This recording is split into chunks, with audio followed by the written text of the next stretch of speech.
Écritures dans la Bible. Vous savez, ça va peut-être vous faire sourire ou bien je ne sais pas comment vous allez prendre cela. Dans les Écritures que vous voyez là, il y a beaucoup de choses à l'intérieur. Il y a même les secrets pour devenir riche dans la Bible. Je vous dis, il y a tout, il y a tellement, il y a les mystères. Même les gens, si tu veux le mariage là, on peut te donner les secrets, même dans la quantité de choses qu'on peut te révéler. Même quelqu'un qui veut prospérer dans les affaires et tout ça, on peut vous dire toutes ces choses-là. Il y a tellement de choses dans la Bible. La Bible contient vraiment la clé du succès, la prospérité dans tous les domaines. Mais il y a une chose, frère. Moi, vous savez ce que j'ai fait pendant des années? Je n'ai pas voulu savoir autre chose que la chose qui permet d'entrer au ciel. J'ai étudié ça un à un. Quelles sont les clés pour entrer dans le royaume des cieux? Amen. Pendant que les gens étudiaient les clés pour devenir puissants, pour avoir l'onction qu'on fait comme ça, on tend la main et puis les gens tombent. Je n'ai jamais étudié ça, frère. J'ai cherché à étudier quelque chose pendant des années. C'est 2005 jusqu'à. J'ai étudié pendant une dizaine d'années. J'ai passé mon temps à étudier quelque chose dans la Bible. Il y a beaucoup de choses. Je vous dis la vérité. Il faut peut-être vivre, je ne sais pas combien de fois pour connaître tout ce qu'il y a dans la Bible. Mais je me suis concentré sur quelque chose. Dans la Bible que vous voyez là, je me suis concentré sur une seule chose d'abord. Quels sont les secrets pour entrer au ciel? Un temps, j'avais découvert que c'était sans la sanctification, nul ne verra le Seigneur. Après, un autre jour, je me suis dit, quand on dit la sainteté, là, il faut avoir quel niveau de sainteté pour entrer au ciel? Est-ce qu'il faut avoir la sainteté qui est à 50, 70%, 90%? Parce que, dans tous les cas, il faut bien qu'on sache quelle est la mesure de sainteté qu'il faut avoir pour entrer au ciel. Alors, ça a commencé à ne plus bien venir dans ma tête. Après, je me suis dit, bon, si ce n'est pas la sainteté, c'est alors quoi? Parce que je ne connais même pas d'abord mon niveau de sainteté. Bon, quelqu'un peut me dire son niveau de sainteté ici. Tu as la sainteté combien? Puisque la Bible dit que celui qui est saint, qui se sanctifie encore plus. Hein? Tu es à quel niveau de sainteté? Hein, mon frère? Quel est le niveau de sainteté du brigand sur la croix? Voilà. Et comment il a fait pour entrer au ciel? La grâce de Dieu. Voilà. Alors, je vais vous donner une parole de sagesse.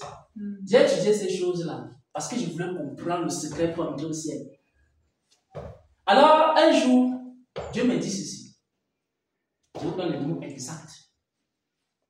Celui qui marche va continuer à marcher. Quelqu'un peut m'expliquer ça? Ça veut dire que quand tu as commencé à marcher avec Dieu, il faut que tu continues à marcher.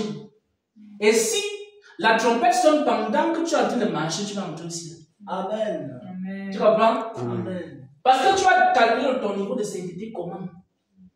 Donc, quand le Seigneur dit aujourd'hui, alors ma fille, quand il dit aujourd'hui, il faut que tu travailles la bouche, tu travailles les oreilles, tu travailles le ventre. Commence à travailler la bouche, les oreilles, le ventre pendant que tu travailles ces choses-là. Si la trompette sonne, tu seras enlevé. Amen. Amen. Tu vois un peu? Parce que quand tu vas finir de travailler ça, tu vas dire que non, maintenant je suis déjà devenu saint. Il va encore te dire que non, ce n'est pas la bouche, ce n'est pas seulement les oreilles. Il y a aussi les pieds. Il te dit que travaille maintenant tes pieds et travaille maintenant tes mains. Et quand il va te donner l'instruction que tu travailles les pieds et les mains maintenant, il faut continuer à marcher. Parce que celui qui marche doit continuer à marcher. Et si l'enlèvement te trouve pendant que tu marches, Dieu t'enlève. Pourquoi? Parce que pour entrer au ciel, j'ai étudié ces choses, mes frères. Il faut être parfait. Maintenant, Dieu accepte quoi? Le perfectionnement. C'est-à-dire que Normalement, si quelqu'un est parfait, il doit entrer au ciel. Dieu est parfait, toi tu dois être parfait. C'est écrit dans la Bible, c'est un commandement. Et ça va prouver beaucoup de gens. C'est écrit que soyez parfait comme votre Père Céleste est parfait. Seulement ça, là, ça peut te faire aller en enfer. Bon, qui est déjà parfait ici? Personne. Donc tout le monde, on doit vous prendre, le verset biblique, on doit nous prendre tous, on nous envoie en enfer.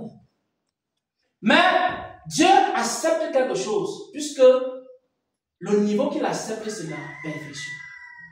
Mais il s'est dit, bon, si je vois quelqu'un, chaque jour, il est en train de chercher la perfection, je lui dis de faire telle chose, il fait. Je lui dis de faire telle, il fait. Mais ça veut dire qu'il est en train de se perfectionner. Et si je me perfectionne, c'est-à-dire que je cherche à être parfait comme Christ est parfait, pourquoi Dieu va donc me refuser le ciel? C'est ça que ça veut dire. Si quelqu'un marche, il doit continuer à marcher.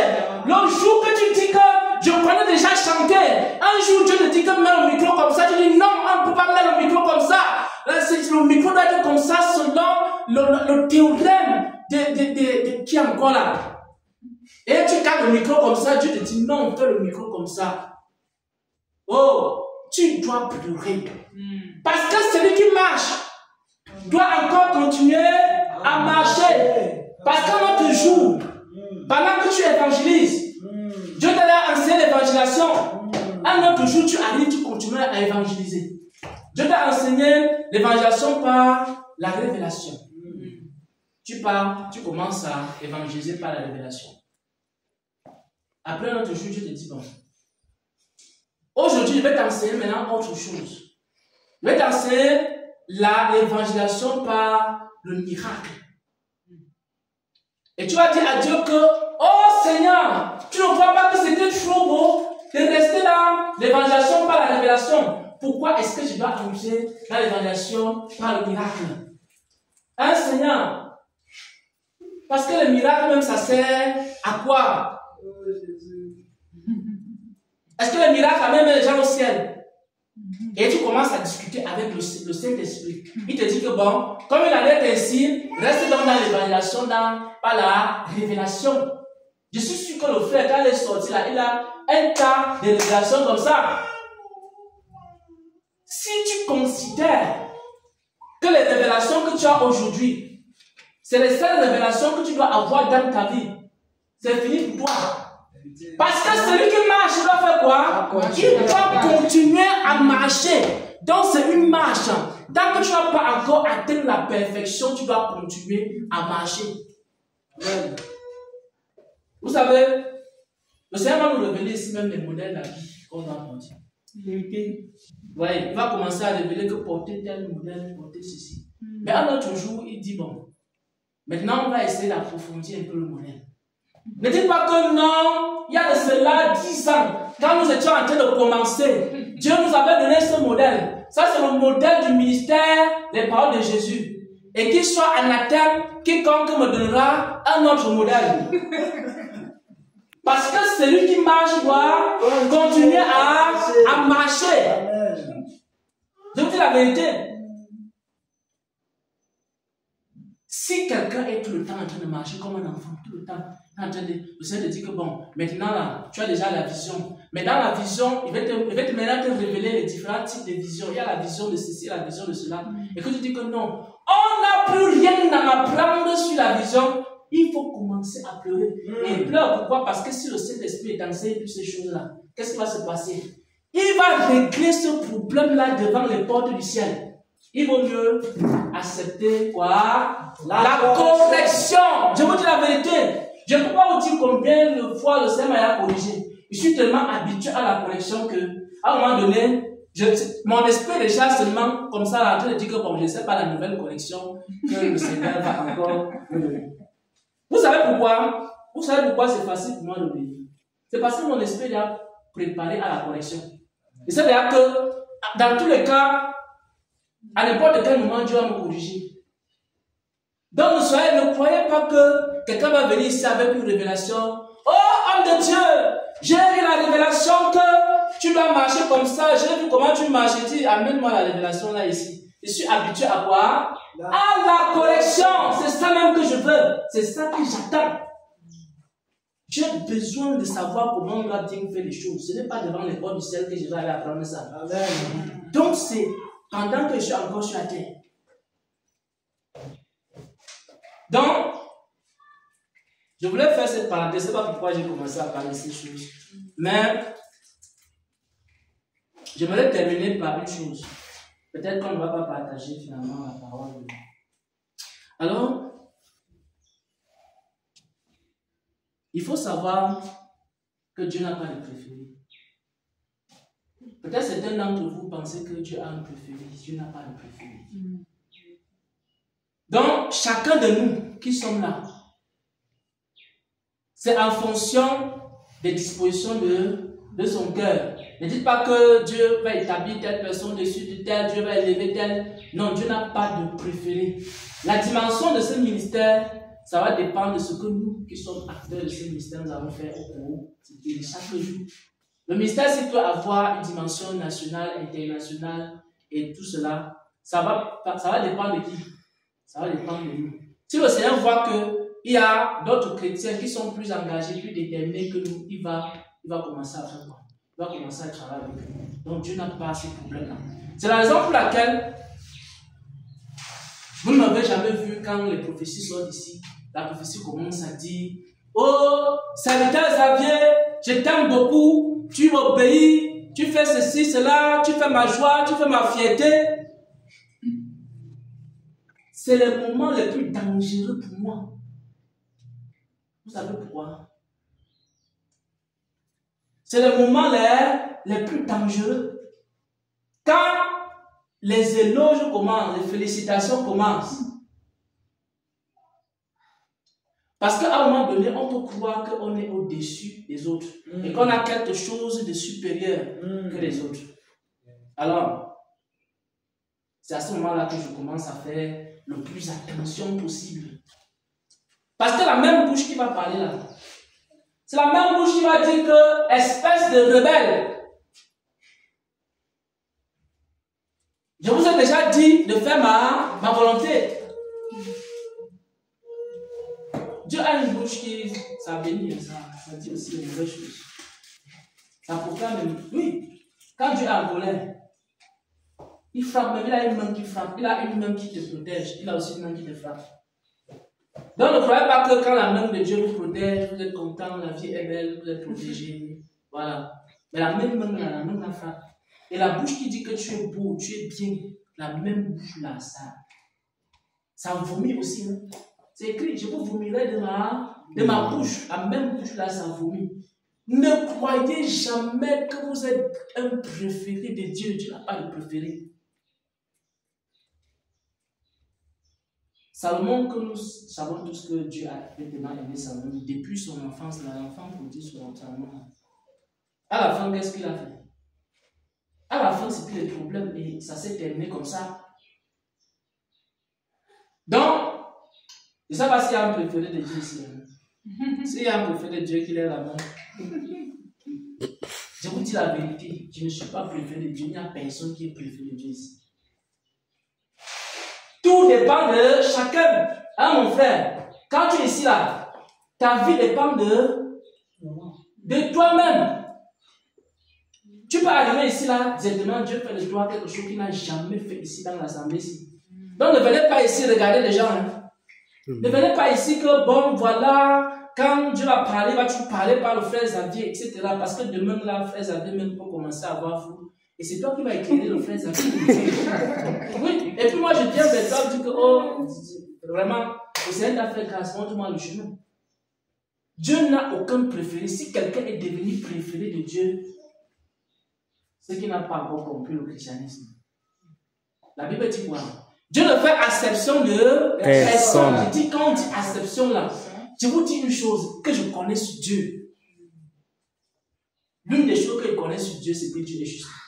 Amen. On peut reprocher des choses à Dieu quand les gens m'aiment. Ce que moi j'ai vu sur Dieu là, il est juste. Et quand quelqu'un est juste, il a ce qu'on appelle les balances. Un jour, le Seigneur m'avait montré ces balances. Dieu a des balances. Il mesure l'amour que tu as pour lui. Il sait que l'amour que telle personne a pour lui est au-dessus de l'amour que l'autre a pour lui. Il connaît. Il sait que celui-ci, par exemple, il est fidèle. Il connaît le niveau de fidélité de chacun. Il connaît. Quand les gens décrivent des choses, il sait que non, celui-ci a peur d'ajouter quelque chose dans ce qu'il a reçu. L'autre ci n'a pas peur. L'autre ci a seulement un peu peur. L'autre ci ajoute un peu seulement dans les prophéties. Mais l'autre là n'ajoute pas un peu. Il connaît. Même le niveau de fidélité de chacun, Dieu est au courant. Bon, je vous pose la question. Quand un Dieu juste a les balances, c'est pour faire quoi avec? Quand il mesure, il fait quoi? Décider. Voilà. Amen. Vous voyez comment Dieu a béni notre soeur. Quand Dieu prend ses décisions, il prend la décision sur la base des choses qu'il a mesurées. Il mesure l'amour. Il mesure quoi? La fidélité.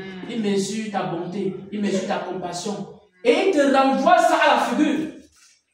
Et tu vois maintenant certaines choses comment te suivre. Tu vois, il y a une grâce qui te suit parce que Dieu a fait les mesurer, a mesuré. C'est pour ça que vous allez voir qu'il y a des gens qui ont une petite grâce, il y a des gens qui ont une grâce moyenne, il y a des gens qui ont une grande grâce. Ça vient comment? Pourquoi est-ce que Dieu arrive à donner une petite grâce à quelqu'un, une grâce moyenne à l'autre, une grande grâce à l'autre? C'est parce qu'il a mesuré quelque chose. Et quand il a mesuré, maintenant ce qu'il y a en toi, il a fait quoi? Il a aussi mesuré ce qu'il allait te donner. Pourquoi? Parce qu'il a ses balances comme ça. Même la soumission, il mesure le niveau de soumission.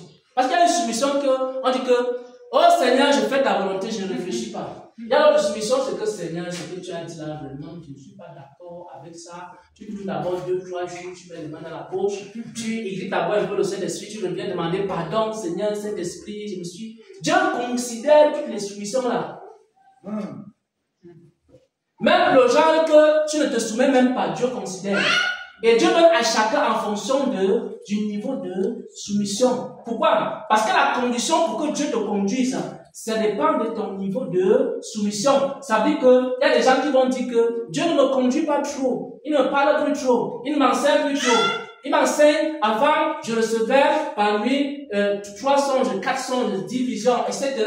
Donc, la grâce de Dieu coulait, le Seigneur me conduisait dans tout ce que je faisais. Mais maintenant, je me rends compte que la grâce a diminué. Pourquoi? Parce que ton niveau d'obéissance et de soumission a aussi diminué. Dieu a des balances. Il mesure. Tout ce que vous faites là, il mesure.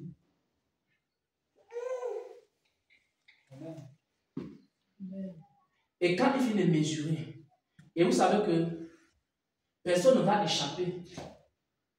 Dans la justice de Dieu, c'est ça que j'ai préparé. Dans la justice de Dieu, Dieu va prendre l'homme pour juger l'homme. Parce qu'il a dit que les gens de Ninive vont se lever au dernier jour contre ces générations. Ils ont cru à la prédication de Jonas. Mais ici, il y a plus que Jonas. Jésus a dit ça. Il a dit que c'est les hommes qui vont condamner d'autres hommes. Vous savez ce que ça veut dire? Ça veut dire quand tu dis que non, Seigneur, j'ai trop de travail aujourd'hui jusqu'à 20h et je ne peux pas te louer et t'adorer. Laisse-moi seulement dormir, je me couche. Il va te prendre quelqu'un qui travaille jusqu'à 22h et qui arrive à adorer Dieu. Il va te dire que bon, voilà, comme tu disais quoi? Tu dis, Seigneur, je ne peux pas t'adorer parce que je rentre du travail à 20h. Il te prend quelqu'un qui rentre du travail à 22h et qui a travaillé encore plus que toi. Il te dit que bon, dis encore. Et il place la personne à côté. Tu vas pas dire quoi? Puisqu'il va te dire, voici dans le cas de quelqu'un qui était dans la même situation que toi. Quand tu vas dire, oh Seigneur, vraiment, je ne peux pas arriver à Banganté parce que Bafoussam, Banganté, c'est un peu long. C'est quand même 40 km.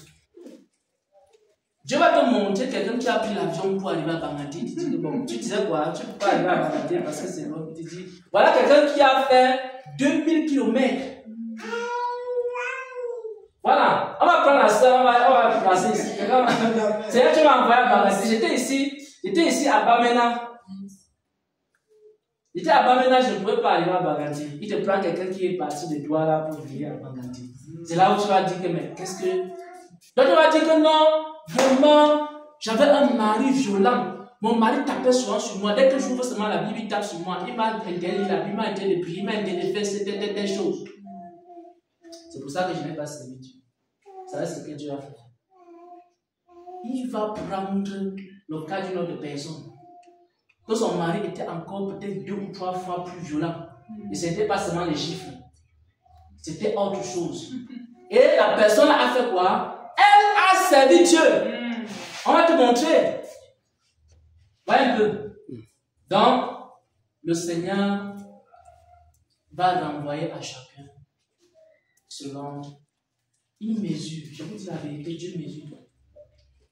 Donc, la seule chose que je peux vous supplier, mes frères, c'est une supplication. Je connais un peu ce Dieu-là, j'ai un peu marché avec lui. Il faut aimer la religion. Pour entrer au ciel, il faut quoi? Être parfait. Mais Dieu accepte une seule chose là, le perfectionnement. Et le perfectionnement, c'est accepter de se laisser corriger par le Seigneur. C'est tout. Si tu acceptes que chaque jour le Seigneur te corrige, il n'y a pas de problème. Voilà donc ce que je voulais partager. Voilà.